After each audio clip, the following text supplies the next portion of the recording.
அன்பான தேவ பிள்ளைகள் எல்லோருக்கும் இயேசு கிறிஸ்துவின் நாமத்தில் என்னுடைய வாழ்த்துக்களை தெரிவித்துக் கொள்வதிலே நான் மிகுந்த மகிழ்ச்சி அடைகிறேன்.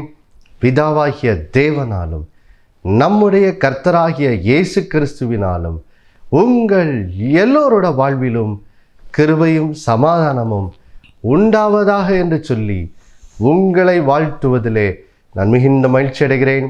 தேவ பிள்ளைகளே, நாம் கடந்த வாரத்திலிருந்து மறுபடியுமாக நம்முடைய ரோமர் நிருபத்தினுடைய தியானத்தை நாம் திரும்பவும் ஆரம்பித்திருக்கிறோம். கடந்த ஆண்டிலே நாம் ரோமர் 3ஆம் அதிகாரத்தில் துவங்கி 5ஆம் அதிகாரம் வரையிலும் எப்படி ஒரு மனிதன் விசுவாசத்தினாலே நீதிமானாக்கப்படுகிறான் என்ற சத்தியத்தை நாம் மிகவும் தெளிவாக பார்த்து முடித்தோம். இப்பொழுது வரும் வாரங்களிலே நாம் ரோமர் 6ஆம் அதிகாரம் தொடங்கி ரோமர் 8ஆம் அதிகாரம் வரையிலும் எப்படி நாம் விசுவாசத்தினாலே பரிசுத்தமாக்கப்படுகிறோம் என்ற சத்தியத்தை நாம் தியானிக்க போகிறோம். அதற்காக வாசிக்க கேட்கலாம். ரோமர் 6ஆம் அதிகாரம் 2 4 வசனம் வரையிலும். பாவத்துக்கு மரித்த நாம் இனி அதிலே எப்படி பிழைப்போம்? கிறிஸ்து இயேசுவுக்குள்ளாக ஞானஸ்நானம் பெற்ற நாம் அனைவரும் அவருடைய மரணத்துக்குள்ளாக ஞானஸ்நானம் பெற்றதை அறியாமல் இருக்கிறீர்களா? மேலும் பிதாவின் மகிமையினாலே கிறிஸ்து மரித்தோரிலிருந்து எழுப்பப்பட்டது போல நாமும் புதிதான ஜீவனுள்ளவர்களாய் நடந்து கொள்ளும்படிக்கு அவருடைய மரணத்துக்குள்ளாக்கும் ஞானஸ்தானத்தினாலே கிறிஸ்துவுடனே கூட அடக்கம் பண்ணப்பட்டோம். தேவ பிள்ளைகளே, நாம் கடந்த வார செய்தியிலே இந்த 6ஆம் அதிகாரத்தின் இந்த துவக்கத்தின் முதல் 2 வசனங்களை நாம் பார்க்க ஆரம்பித்தோம். முதலாவதாக நாம் என்ன பார்த்தோம் பாருங்கள் தேவ பிள்ளைகளே. 1வது வசனத்திலே பவுல் ஒரு கேள்வியோடு ஆரம்பித்து பின்பு இந்த அதிகாரத்தின் மீதி பகுதி முழுவதும் அந்த கேள்விக்கு என்ன செய்கிறார்? பதில் சொல்ல ஆரம்பிக்கிறார். என்ன கேள்வி? 1வது வசனத்தை வாசிக்க கேட்கலாம். ஆகையால் என்ன சொல்வோம்? கிருபை பெருகும்படிக்கு பாவத்திலே நிலை நிற்கலாம் என்று சொல்வோமா? கூடாதே. தேவ பிள்ளைகளே, ரோமர் 5ஆம் அதிகாரம் 20வது வசனத்திலே பவுல் தேவ கிருபையை குறித்த ஒரு சத்தியத்தின் ஒரு காரியத்தை அங்கே ரோமர் 5:20 தெரிவிக்கிறார். பாவம் பெருகின இடத்தில் கிருபை அதிகமாக என்ன செய்யிற்று? பெருகிற்று என்கிற அந்த வேத சத்தியத்தை ஆவியானவர் பவுல் மூலம் என்ன செய்கிறார்? ரோமர் 5:20 நமக்கு எழுதி வைத்திருக்கிறார். பாவம் பெருகின இடத்தில் கிருபை அதிகமாக பெருகிறது என்று வேதம் சொல்லுகிறது. அது மட்டும் இல்லை, ரோமர் 4ஆம் அதிகாரம் 5வது வசனத்திலே கர்த்தர் யாரை நீதிமானாக மாற்றுகிறாராம்? ஒருவன் கிரியை செய்யாமல் பாவியை நீதிமானாக்கிறவரிடத்தில் விசுவாசம் வைக்கிறவனாக இருந்தால் அவனுடைய விசுவாசமே அவனுக்கு நீதியாக எண்ணப்படும் என்று சொல்லி வேதம் சொல்லுகிறது. பவுல் போன இடங்களிலெல்லாம் இந்த நற்செய்தியை ஜனங்களுக்கு என்ன செய்தார்? அறிவித்தார். என்ன அறிவித்தாரு? எப்படி மனிதன் எந்த ஒரு நியாயப்பிரமாணத்தின் கிரியையும் செய்யாமல் இயேசு சிலுவையிலே நம்முடைய பாவங்களுக்காக மரித்து உயிர்த்தெழுந்தாரே, அந்த இயேசுவினுடைய அந்த மீட்பின் கிரியை மேலே ஒரு மனிதன் தன்னுடைய முழு விசுவாசத்தையும் வைக்கும்போது அவன் இலவசமாக நீதிமானாக்கப்படுகிறான் என்ற செய்தியை பவுல் அவர் செல்லுமிடமெல்லாம் பிரசங்கித்ததுனால பாருங்க பவுல் ஒரு யூத பின்னணியிலிருந்து வருகிறவர்.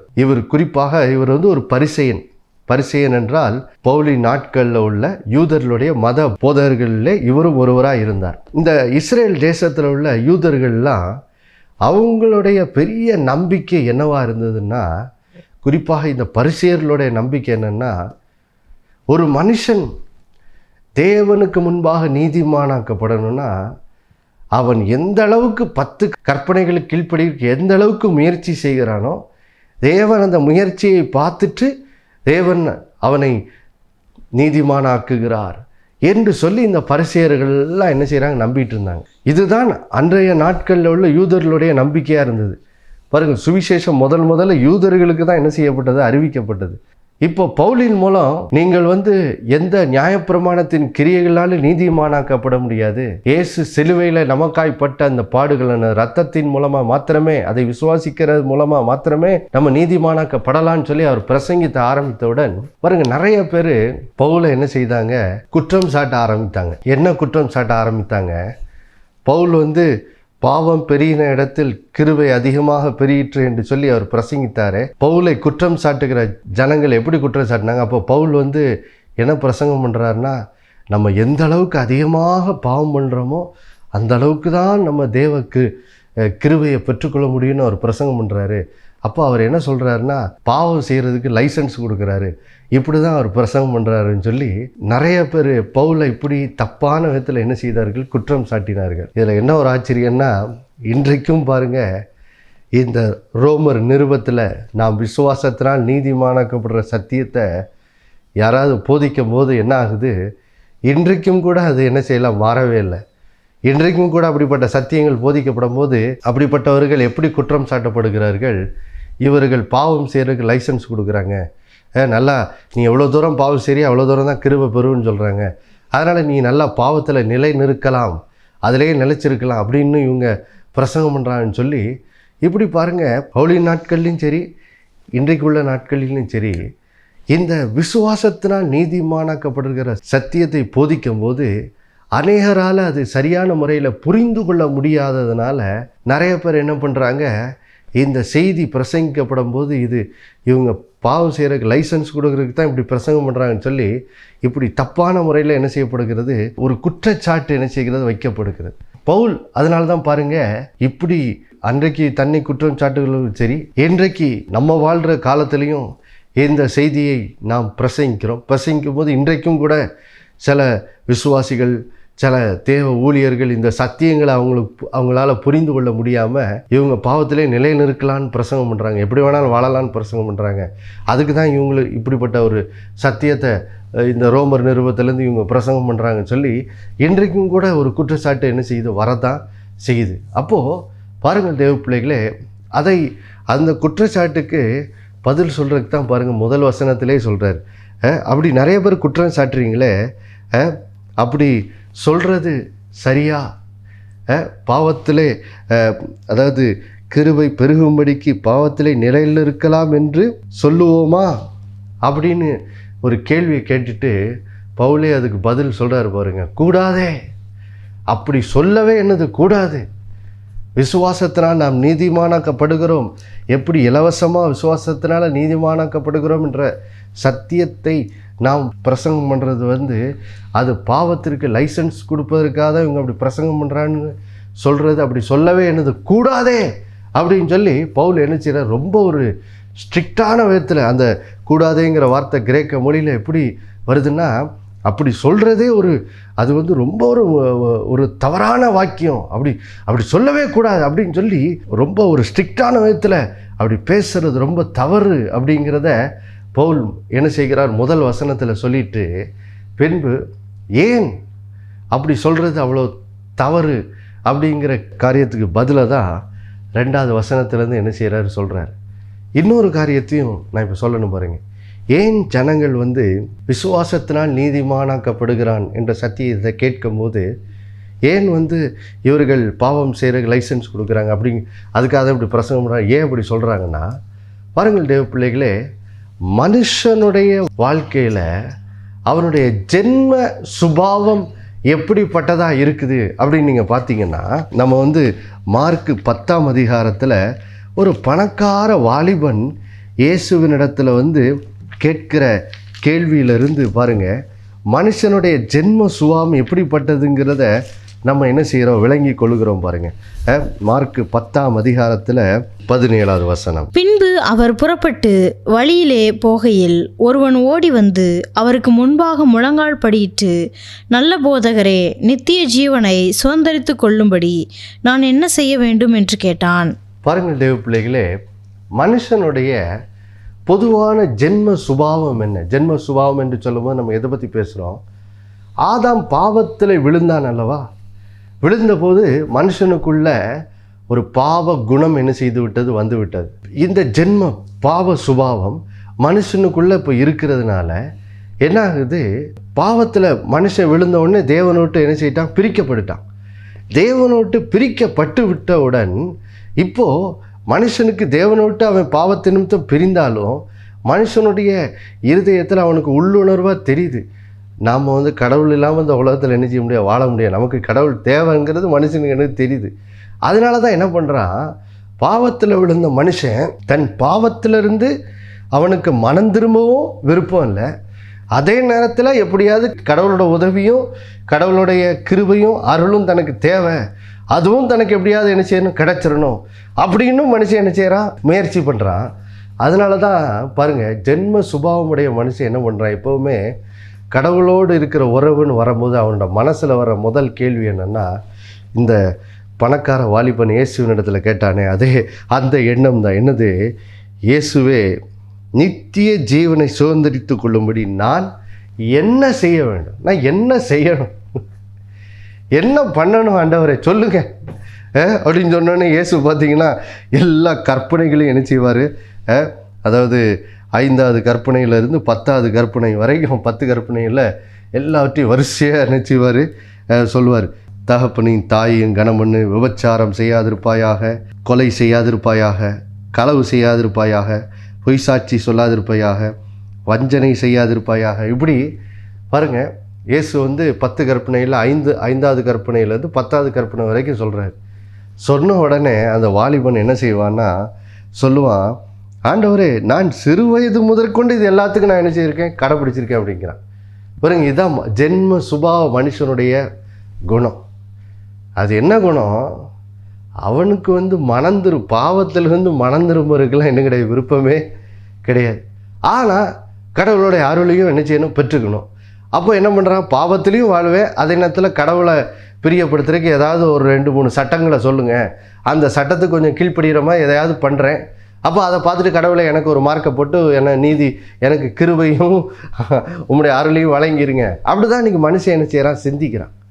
அப்போது அதனால தான் பாருங்கள், இப்படிப்பட்ட ஜென்ம சுபாவோட மனுஷனுக்கு எப்பா நீ கிரியையினால் ரட்சிக்கப்படவே முடியாதுப்பா, நீ உன் பாவத்திலிருந்து மனம் திரும்பி உன்னை தாழ்த்தி, ஆண்டவரே நான் உமக்கு முன்பாக நீதிமானாக்கப்படுறதுக்கு ஒன்றுமே செய்ய முடியாது ஆண்டவரே, நான் என்னை முற்றிலுமாக உங்களோட கரத்தில் அர்ப்பணிச்சிடுறேன், நீங்கள் சிலுவையில் எனக்கு சிந்திய ரத்தத்தின் மூலம் போய் இலவசமாக என்னை நீதிமான் ஆக்குங்கன்னு சொல்லி தன்னை ஒரு மனுஷன் தாழ்த்தி இயேசுவின் மேலே தன்னுடைய முழு விசுவாசத்தை வைத்தால் ஒழிய அவன் நீதிமானாக்கப்பட முடியாது என்று சொல்லி வேதம் அந்த சத்தியத்தை சொல்லும்போது, இப்போ ஜென்ம சுபாவோட மனுஷனால் அதை என்ன செய்ய முடியல, ஏற்றுக்கொள்ள முடியலை.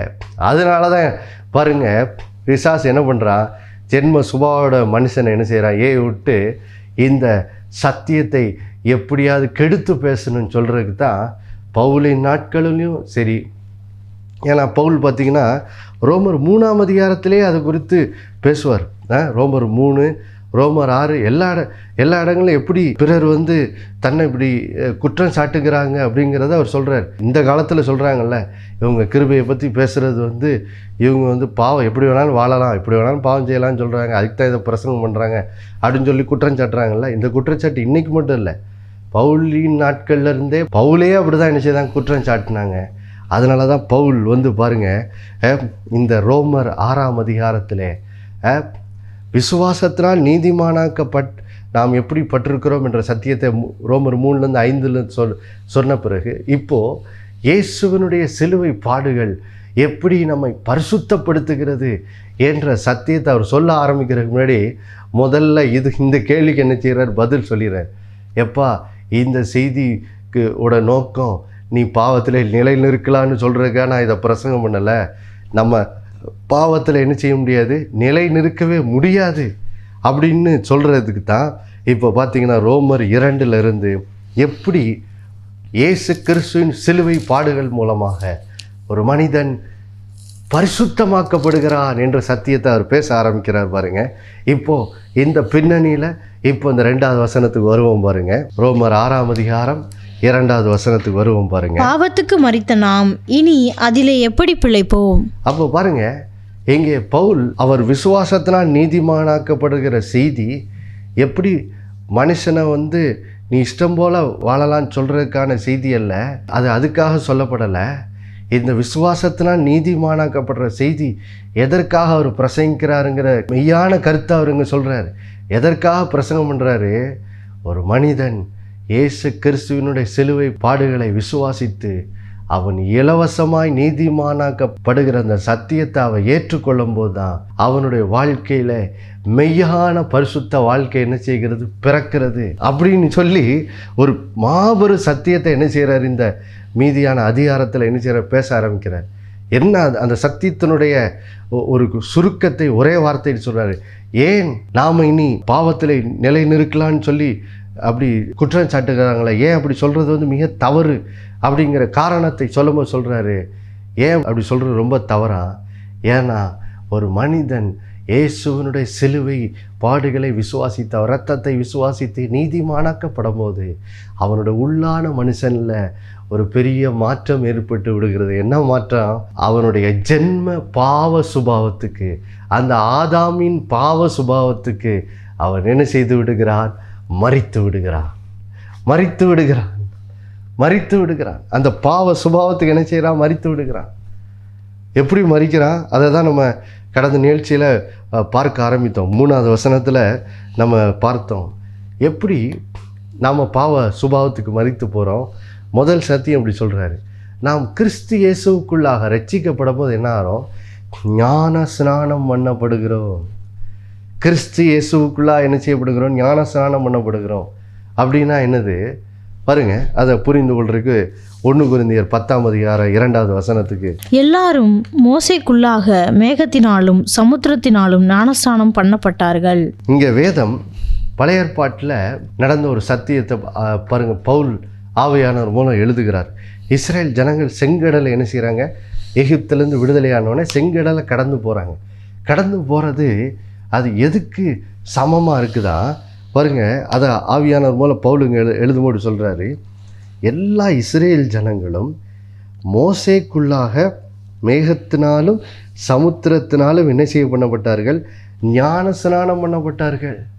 அப்படின்னா என்ன அர்த்தம் பாருங்கள் தேவ பிள்ளைகளே. எப்போ இஸ்ரேல் ஜனங்கள் அந்த செங்கடலை கடந்தாங்களோ, மோசையின் தலைமையில் கடந்து போனாங்களோ, அப்போது மோசைக்குள்ளாக என்ன செய்ய பண்ணப்பட்டாங்களா? ஞான ஸ்நானம் பண்ணப்பட்டாங்கன்னு போட்டிருக்குது இஸ்ரேல் ஜனங்கள் எல்லாரும். அப்படின்னா என்ன அர்த்தம்? இஸ்ரேல் ஜனங்களும் மோசையும் என்ன செய்யப்படுகிறார்கள்? இப்போ பாருங்க, மோசேக்குள்ளாக ஞான ஸ்நானம் பண்ணப்படுதல்னா என்ன அர்த்தம்? எப்போ இஸ்ரேல் ஜனங்கள் அந்த செங்கடலை கடந்தாங்களோ அந்த நிமிடத்திலிருந்து தேவன் இஸ்ரேல் ஜனங்கள் வாயிலாக பார்க்கல, மோசேக்குள்ளாக தான் அந்த கிட்டத்தட்ட 20 லட்சத்துக்கும் அதிகமான இஸ்ரேல் ஜனங்களை கர்த்தர் என்ன செய்தார்? பார்த்தார். அதாவது மோசேக்குள்ளாக ஞானஸ்நானம் பண்ணப்படுதல்னா என்ன அர்த்தம்? அது வரைக்கும் அவங்களுடைய தனிப்பட்ட பெயரின்படி அவங்களோட அடையாளம் இருந்திருக்கும், அவங்களுடைய கோத்திரத்தின்படி அவங்க அடையாளம் இருந்திருக்கும். ஆனால் எப்போ பாருங்கள் அவர்கள் அந்த செங்கடலை கடந்தாங்களோ அப்போது இனி அவர்கள் தனி நபராக அடையாளம் பண்ணப்படுவதில்லை. அவர்கள் மோசேயின் மூலம் மோசேக்குள்ளாக கர்த்தர் அந்த ஜனங்களை என்ன செய்தார்? அடையாளப்படுத்தி பார்க்க ஆரம்பித்தார். அப்படின்னா என்ன அர்த்தம் பாருங்கள். இஸ்ரேல் ஜனங்கள் யாத்திரா 32ல் ஒரு கன்றுக்குட்டியை செஞ்சு பார்த்திங்கன்னா தேவனுக்கு விரோதமாக பாவம் பண்ணிடுவாங்க. பாவம் பண்ண உடனே ஆண்டவர் சொல்லுவார், நான் இந்த ஜனங்களை என்ன செய்ய போகிறேன்? அழிக்க போகிறேன்னு சொல்லுவார். ஆனால் மோசே அந்த ஜனங்களுக்காக என்ன செய்வார்? பரிந்து பேசுவார். பரிந்து பேசின உடனே கர்த்தர் மோசேயின் ஜெபத்தை கேட்டு 20 லட்சம் இஸ்ரேல் ஜனங்களை என்ன செய்வார்? மன்னிப்பார். ஏன் மன்னித்தார்? ஏன்னா இப்போ இஸ்ரேல் ஜனங்கள் மோசேக்குள்ளாக ஞானஸ்நானம் பண்ணப்பட்டு இப்போ மோசேக்குள்ளாக அடையாளப்படுத்தப்படுகிறார்கள். இஸ்ரேல் ஜனங்கள் ஒருவேளை கண்டுகுட்டியை வழிபட்டிருந்தாலும் மோசே அந்த பாவத்தை என்ன செய்யலை. அவர் என்ன செய்தார்? பரிசுத்தமாக தான் கற்பனை கீழ்ப்படிந்தவராக வாழ்ந்ததுனால இப்போ பாருங்கள், அவர் ஒரு ஆசாரியனாக, ஒரு பிரதான ஆசாரியனை போல் இஸ்ரேல் ஜனங்களுக்கு இருந்து அவர் ஜனங்களுக்காக வேண்டுதல் செய்தபோது அந்த ஜபத்தை கேட்டு இஸ்ரேல் ஜனங்களை கர்த்தர் என்ன செய்கிறார்? மன்னிக்கிறார். அப்போது இன்னைக்கு நீங்களும் நானும் தேவ பிள்ளைகளே கிறிஸ்து இயேசுக்குள்ளாக ஞானஸ்நானம் பண்ணப்பட்டிருக்கோன்னு என்ன அர்த்தம்? இப்போது நம்முடைய அடையாளம் தேவன் நம்மை பார்க்கும்போது, இப்போ எடுத்துக்காட்டுக்கு என் பேர் ஹெகின்ஜான், அப்போ பாருங்கள், தேவன் என்னை பார்க்கும்போது என்னை சரீரப்பிரகாரமாக பார்க்கறதில்ல, தேவன் இப்பொழுது என்னை எப்படி பார்க்கிறார்? என்னை கிறிஸ்துவுக்குள்ளாக வைத்து என்ன செய்கிறார்? பார்க்கிறார். கிறிஸ்துவை வைத்து, அவருடைய இரத்தத்தை வைத்து என்னை என்ன செய்கிறார்? பார்க்கிறார். பார்க்கிறதுனால தான் இப்போ வேதம் சொல்லுது, நாம் கிறிஸ்துவுக்குள்ளாக என்னது நீதிமானாக என்ன செய்கிறோம்? இருக்கிறோம். அப்போது இப்போ பாருங்கள் தேவ பிள்ளைகளே, தேவனுக்கு முன்பாக இப்போ நம்முடைய அடையாளம் நாம் அல்ல, இப்போ நம்ம கிறிஸ்துவுக்குள்ளாக இருக்கிறதுனால இப்போது தேவன் நம்மை இயேசுவை கொண்டு தான் நம்ம என்ன செய்கிறார்? பார்க்கிறார். நம்முடைய அடையாளம் கிறிஸ்து. அதனால தான் வேதம் 2 கொரிந்தியர் 5:17 எல்லாருக்கும் தெரிந்த வசனம், ஒருவன் கிறிஸ்துவுக்குள்ளாக இருந்தால் அவன் புது சிருஷ்டியாக என்ன செய்கிறான்? இருக்கிறான். அப்போது எப்போ ஒரு மனுஷன் பாருங்கள் ரட்சிக்கப்படுறானோ, 1 கொரிந்தியர் 1:30 வேதம் சொல்லுது, நாம் தேவனாலே கிறிஸ்து இயேசுவுக்கு உட்பட்டவர்களாக என்ன செய்கிறோம்? இருக்கிறோம். இப்போ நமக்கு வாழ்க்கையில் ஒரு புது அடையாளம் என்ன செய்கிறது? இருக்கிறது. நாம் கிறிஸ்துவுக்குள்ளாக இருக்கிறோம். அப்போது இந்த கிறிஸ்துவுக்குள்ளே தான் பாருங்கள் நமக்குள்ள இந்த மாற்றம் என்ன செய்யப்பட்டிருக்குது? ஏற்பட்டிருக்குது. இந்த 2வது வசனத்தில் சொல்கிறாரு, பாவத்துக்கு மரித்த நாம் அதில் எப்படி நிலை நிற்போம் சொல்கிறோம். வேதம் சொல்லுது, அது எப்படி நடந்துச்சு? அது கிறிஸ்துவுக்குள்ளாக ஞானஸ்நானம் பண்ணப்பட்டதுனால தான் அந்த மாற்றம் நமக்கு என்ன செய்து நடந்தது. நாம் இதை தொடர்ந்து அடுத்த வாரம் தொடருவோம். அதுக்கு முன்னாடி இந்த 2 கொரிந்தியர் 5:17 வசனத்தை நம்ம பார்த்துட்டு இந்த நிகழ்ச்சியை முடிக்கலாம். பாருங்கள், 2 கொரிந்தியர் 5:17. இப்படி இருக்க ஒருவன் கிறிஸ்துவுக்குள் இருந்தால் புது சிருஷ்டியாக இருக்கிறான், பழையவைகள் ஒளிந்து போயின, எல்லாம் புதிதாயின. அப்போ பாருங்கள் தேவ பிள்ளைகளே, எப்போ தேவன் நம்மை கிறிஸ்துவுக்குள்ளாக வைத்து கிறிஸ்துவுக்குள்ளாக நம்மை ஞானஸ்நானம் பண்ணாரோ, அப்போது இப்போ கிறிஸ்து நம்முடைய அடையாளமாக மாறிவிட்டார். இப்போ பாருங்கள், கிறிஸ்துவுக்குள்ளே தான் நம்முடைய வாழ்க்கையில் நாம் ரட்சிக்கப்பட்ட போது, விசுவாசத்தினால் இயேசுவை விசுவாசித்து நம்ம நீதிமானாக்கப்பட்ட போது, நம்மை இனி பரிசுத்தமாக்க, நாம் பரிசுத்தமானவர்களாய் நம்முடைய வாழ்க்கை மாற்றப்படுவதற்காக தேவன் நம்மில் ஒரு பெரிய மாற்றத்தை உண்டு பண்ணி இருக்கிறார். தேவ பிள்ளைகளே, இதை தான் பாருங்கள் பவுல் தன்னை குற்றம் சாட்டின ஜனங்களுக்கு சொல்கிறார். எப்பா, நான் நீங்கள் பாவத்தில் நிலைன்னு இருக்கலாம், பாவம் பெருகினா தான் கிருபை பெறும், அப்போ நீ இன்னும் பாவத்திலே இன்னும் பெருகு அப்படின்னு நான் பிரசங்கம் பண்ணுறேன்னு சொல்லி நீ என்னை குற்றம் சாட்டிக்கிட்டு இருக்க. உன்னுடைய வாதம் எவ்வளோ தப்பாக இருக்குது. ஏன்னா நீ உண்மையாய் இயேசுவை விசுவாசிப்பாயானால் நீ பாவத்தில் என்ன செய்ய முடியாது? நிலை நிற்க முடியாது. ஏன் முடியாது? ஒருவன் கிறிஸ்துவுக்குள்ள ஞானஸ்நானம் பண்ணப்பட போது, கிறிஸ்துவுக்குள்ளாக ஒரு மனுஷனுடைய அடையாளம், ஆவிக்குரிய அடையாளம் மாற்றப்படும் போது அவனுக்குள்ள ஒரு மாற்றம் வந்துடுது. அது என்னது? அவன் புது சிருஷ்டியாய் மாறிவிடுகிறான். பழையவைகள், பழைய பாவ ஆதாமின் பாவ வாழ்க்கையிலிருந்து, பாவ சுபாவத்திலிருந்து அவனுக்கு ஒரு விடுதலை வந்துடுது. பழையவைகள் ஒளிந்து போய் விடுகிறது, எல்லாம் புதிதாகி விடுகிறது. இதனால தான் பாருங்கள், யாராவது நம்ம ஒருத்தர் பாவத்தில் வாழலான்னு சொல்கிறதுக்காக தான் நம்ம இந்த கிருபையின் செய்தியை பேசுகிறோம் அப்படின்னு சொன்னால் அது ரொம்ப ஒரு தவறான காரியம். பாருங்கள், ஏனென்றால் நாம் ஏன் விசுவாசத்தினால் நீதிமானாக்கப்படுகிறோம் என்ற சத்தியத்தை ஏன் வேதம் போதிக்கிறது? ஏன்னா ஒரு மனிதன் விசுவாசத்தினால் நீதிமானாக்கப்படும் போது அவனோட வாழ்க்கையில் ஒரு மெய்யான பரிசுத்த வாழ்க்கை பிறக்குது. எப்படி பிறக்கு? அவன் கிறிஸ்துவுக்குள் வைக்கப்பட்டு அவனுடைய சுபாவமே மாறிவிடுகிறது. என்ன மாற்றம்? பழைய ஆதாமின் சுபாவம் ஒளிந்து போகிறது, எல்லாம் புதிதாகிறது. கிறிஸ்துவின் சுபாவம் அவனுடையதாக என்ன செய்து விடுகிறது? மாறிவிடுகிறது. இந்த மாற்றம் தான் பாருங்கள் பரிசுத்தமாதலுக்கு அஸ்திபாரமாக என்ன செய்து இருக்குது. இதை தொடர்ந்து அடுத்த வாரம் நாம் ரோமர் 6 பார்ப்போம். இப்பொழுது நாம் இந்த கேட்ட இந்த சத்தியம் நாம் புரிந்து கொண்டு இனி இந்த விசுவாசத்தினால் நீதிமானாக்கப்படுற சத்தியத்தை இனி நான் என்ன செய்யக்கூடாது, அதை நிராகரிக்கிறவனாக இருக்கக்கூடாது. அந்த சத்தியத்தை நான் ஏற்றுக்கொள்ளுகிறவனாக இருக்க வேண்டும். ஏன்னா ஒரு மனிதன் விசுவாசத்தினால் நீதிமானாக்கப்படுகிறான் என்பதை அவன் நம்பும்போது தான் அந்த நபருடைய வாழ்க்கையில் மெய்யான பரிசுத்த வாழ்க்கை என்ன செய்கிறது, பிறக்குது. பாருங்கள், ஏன் பிறக்குது? ஏன்னா அவனுக்குள்ளே ஒரு புது வாழ்க்கை புது சுபாவம் பிறந்து விட்டது. அவன் கிறிஸ்துவுக்குள் புது சிருஷ்டியாகி விடுகிறான். பழையவைகள் ஒளிந்து போயின, எல்லாம் புதிதாயின. அதனால் இதை புரிந்து கொள்ள நாம் இப்பொழுது ஜெபித்து முடிக்கலாம்.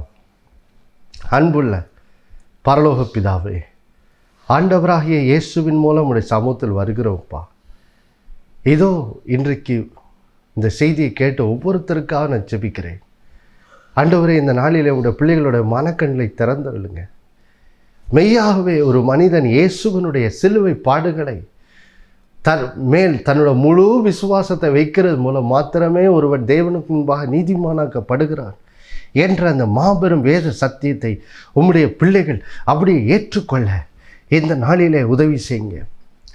ஒருவேளை இது பாவத்தில் நிலைநிற்கலான்னு சொல்கிறதுக்காக தான் இந்த சத்தியம் பிரசங்கப்படுதோ என்ற சில தவறான எண்ணங்கள், சந்தேகங்கள் உம்முடைய பிள்ளைகளுக்கு மனதில் வரலாம். ஆனால் இன்றைக்கு இந்த வசனத்தின் மூலம் உம்முடைய பிள்ளைகளுடைய இருதயத்தில் இருக்கிற சந்தேகங்கள் நீங்கக்கிட்டோம். இல்லை, இது பாவத்தில் நிலை நிற்கிறதுக்காக இந்த சத்தியம் பிரசங்கிக்கப்படலை. இல்லை, இந்த வசனம் வேதம் போதிக்கிறதுக்கு ஒரே ஒரு காரணம், இதை விசுவாசிக்கும் போது தான் எனக்கு மெய்யான பரிசுத்த வாழ்க்கை எனக்குள் உண்டாகிறது என்பதை உங்களுடைய பிள்ளைகள் உணர்ந்து கொள்ளும்படி இந்த நாளிலே எப்படி இயேசுவை அவர்கள் விசுவாசிக்கும் போது கிறிஸ்துவுக்குள்ளாக அடையாளப்படுத்தப்பட்டு கிறிஸ்துவுக்குள்ளாக வைக்கப்பட்டு எப்படி அவங்க கிறிஸ்துவுக்குள் ஒரு புது சிற்சியாய் மாற்றப்பட்டிருக்கிறார்கள். பழைய ஜென்ம சுபாவங்கள் அகன்று போனன, எல்லாம் புதிதாயின என்றதை இந்த பிள்ளைகள் உணர்ந்து கொள்ளட்டும். அதன் மூலம் இனி நான் எப்படி பாவத்தில் நிலைநிற்கலாம் முடியாது அப்படிங்கிறத அந்த சத்தியத்தை உடைய பிள்ளைகள் உணர்ந்து, ஆண்டவரே ஸ்தோத்திரம், மெய்யாகவே தேவன் என்னை பரிசுத்தமாக்குவதற்காகத்தான் இப்படிப்பட்ட ஒரு ஆச்சரியமான உள்ளான மனுஷ மாற்றத்தை எனக்கு தந்திருக்கிறார் என்பதை உடைய பிள்ளைகள் ஆழமாய் உணர்ந்து இந்த சத்தியங்களை அப்படியே ஏற்றுக்கொள்ள, இந்த சத்தியங்களோட பிள்ளைகளோட இருதயத்துக்குள்ள ஆழமாய் பதிய நாளில் உடைய பிள்ளைகளோட வாழ்விலே நீர் கிரியை செய்யும்படியாக ஜெபிக்கிறோம் ஆண்டவரே. அதன் மூலம் உடைய பிள்ளைகளோட வாழ்க்கையிலே இயேசுவின் சிலுவை பாடுகளை விசுவாசிக்கிற மூலம் ஒரு மெய்யான பரிசுத்தமாகுதல் நம்முடைய பிள்ளைகளோட வாழ்க்கையில் உண்டாகும்படியாக ஜெபிக்கிறோம். பழைய பாவ சுபாவங்கள்லேருந்து அவங்க அதிலேருந்து விடுதலை பெற்று, அந்த பழக்க வழக்கங்கள்லேருந்து விடுதலை பெற்று, இப்போது அதிகமாய் தேவனுடைய அந்த பரிசுத்த சுபாவத்தில் நடக்கிற வாழ்க்கை இந்த பிள்ளைகளோட வாழ்க்கையில் ஒவ்வொரு நாளும் உண்டாகட்டும். அதில் பரிசுத்தமாதலை வளரட்டும் ஆண்டவரே. அப்படி செய்ததுக்காக நன்றி. இயேசுவின் மூலம் வேண்டிக் கொள்கிற நல்ல பிதாவே, ஆமேன். மறுபடியும் அடுத்த வாரம் சந்திக்க நினைப்பட்டுகிறேன். இயேசுவே ஆண்டவர். ஒவ்வொரு நாளும் அவர் மேல் விசுவாசம் வைத்து வாழுங்கள். ஆமேன்.